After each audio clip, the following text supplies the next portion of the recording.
Welcome into my Day of the Dead makeup tutorial. Before I started, I used my micellar water from Dollar Tree to remove my eyebrows and any other excessive makeup I had left over on my face. In order to make it easier to cover my whole face with makeup, I decided to put my hair back. And since I was wearing my outfit for the shoot, I decided to wrap a towel around my neck and waist to make sure that I don't get makeup on my outfit before having to take photos. I did decide to wear gloves because I didn't want to smear any of the details on my face. I am prone to resting my hands on my face when I do my makeup, and gloves definitely help for an easy cleanup. I jumped right into things by using my Meron cream paint in Clown White. I do have to note that this product is so amazing. So I didn't even have to prime it. The cream is just super pigmented, and I didn't even have to combine any products or additional layers to make this product pop. The best part is I didn't even pay a hefty price to obtain this product. I got it for only $10, which is an absolute steal for the quality. Throughout the process of applying the foundation, I did have to go around my piercings, which did take me a little bit longer, but in the end, it still looked amazing. I am super thankful that the product did not get caked up and crusty all around my piercing, so it was easy to take off with a Q-tip when I was done doing my makeup. And anyone that has piercings knows you do not want to get makeup in healed or fresh piercings. Thankfully, this product is well made and did not irritate my piercings whatsoever. One of them was recently done. After the shoot, I didn't have any problems with my piercings, so I was so grateful. As mentioned previously, I did say the product has great coverage. Despite that being said, I did go over a few times just because there were lapses in the areas where I was going around my piercings and blending the makeup down on my neck. So I made sure that I had a full and smooth application and that there weren't patches or areas that had less makeup on than others. For the sake of the photos, I even added a little bit of product to around my earlobes. In the next step, I'm going to set the makeup, which just means I'm going to use a powder to kind of help lock the foundation in place. I used the W7 Set It Up Loose Setting Powder, which is a weightless translucent blurring powder for all skin tones. And it was just $4.19. When you do this, you want to add a generous amount of powder. You can't really tell how much you're using, especially because the cream is white, but you just want to go ahead and add a little bit of extra to guarantee that you will have your makeup set in stone. Now I'm going to do the designs, which I purchased some nail art brushes from Walmart for because I wanted the lines on my makeup to be fine. And when I originally did the practice run of the makeup, the brushes that I was using were low quality and frayed. So they would create extra lines and it would take extra time to have to clean them up. All right, so back to the instructions.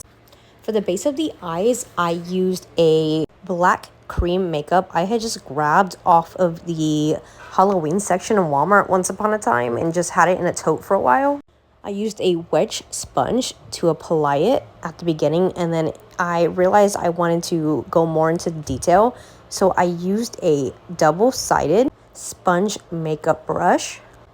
To avoid creating just a circle and having raccoon eyes, I kind of made the shape conform to my cheek and eyebrow area and extended out the corners of the outside of the eye a little bit. I was resting my hand on my face, so it took away a little bit of the product. I did apply more product and try to blend it as best as possible because I will be adding product here that have very fine details that I will not be able to go in between and add more product to fix later.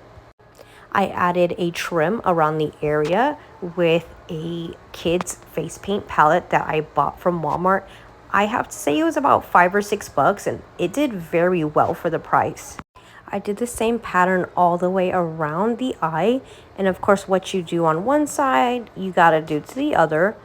So I did the same process, made sure that I applied more foundation and free-handed the same design on the other side of my face. I took my time on this part just because I feel like I have a issue with my depth perception, and I didn't want to go too far out on my nose or make sure that I had spaces that were higher up than the ones on the other side.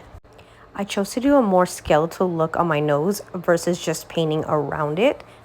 Next up, I added some teeth. It was a bit hard to go into detail just because I have a small face and a little bit small lips, so I was limited on the area that I was able to work on.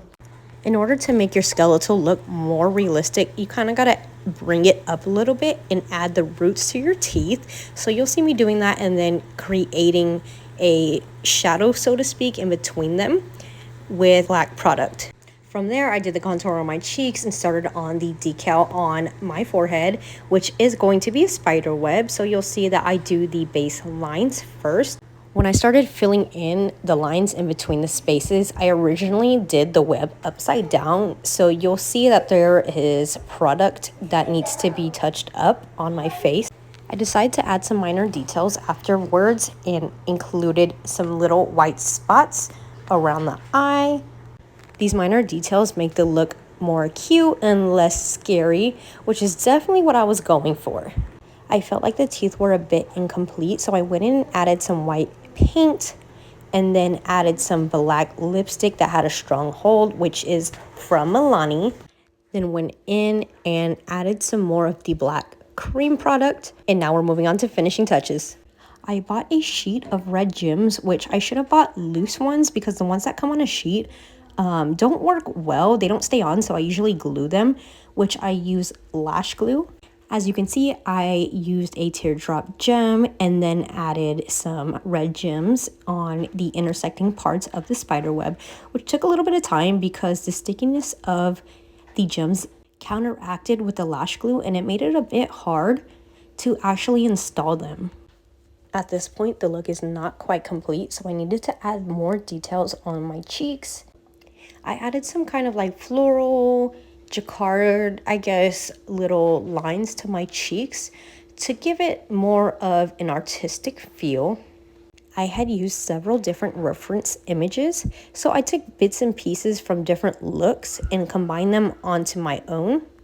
Towards the bottom of my face, I added a kind of like flower design that I had seen. It kind of reminds me of a poinsettia for Christmas. I did the black outline and then did a inner shape that was the same but smaller but in red, and it looked pretty awesome.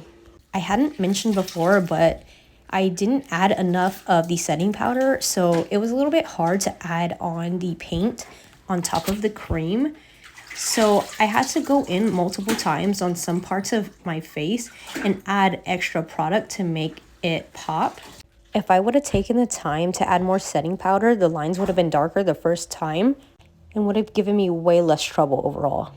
So I'm getting a little bit closer to finishing the look, and of course I had to go over more lines and then add a few more details. Of course, you know we were going for that glamorous look, so we had to add more rhinestones. In the middle of my forehead, I added a silver accessory with a red rhinestone to match the other ones that I have previously used. I thought they were so awesome that I had to add them to my temples as well because I pretty much won't use them ever again, so might as well use them as much as possible. To help complete the look, I added red accents over the contour lines in my cheek. They kind of look like petals, which are pretty cool because Day of the Dead is about celebrating life, not just death. And for some reason, people seem to associate flowers with beauty, so, you know, why not add it? I had seen other looks where they had added more of the little spirals, so I wanted to go ahead and add one on connecting to my little petal. I had to be very careful at this part just because I was getting confused on the direction of how to actually draw them itself, and I didn't want to mess up, especially this far along in the process.